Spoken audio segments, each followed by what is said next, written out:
remember because I never read the preface to this. And the preface says most of the adventures recorded in this book really occurred. 1 or 2 were experiences of my own, the rest those of boys who were schoolmates of mine. Huck Finn is drawn from life, Tom Sawyer also, but not from an individual. He is a combination of the characteristics of 3 boys whom I knew, and therefore belongs to the composite order of architecture.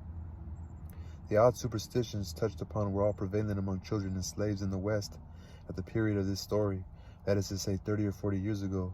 Although my book is intended mainly for the entertainment of boys and girls, I hope it will not be shunned by men and women on that account, for part of my plan has been to try to pleasantly remind adults of what they once were themselves, and of how they felt and thought and talked, and what queer enterprises they sometimes engaged in. The author, Hartford, 1876. So I guess he wrote this from Hartford in 1846. He wrote this 40 years from then. That's 1836. I kind of felt like this had to be something he knew about. Like, why would you write all this? Like, you wouldn't write all this if it wasn't something you've been through, you know? And that's a fact, bro.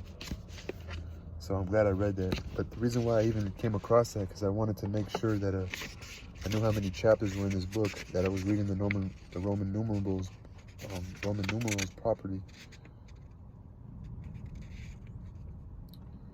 And does it tell me how many chapters it is? I'm so glad I read that part. I would have never read that. That would have been so horrible. So yeah, right here it says 1, 2, 3, 4, 5, 6, 7, 8, 9, 10, 11, 12, 13, 14, 15, 16, 17, 18, 19, 20. I know where 30 is at, right? It's 3 X's, 30.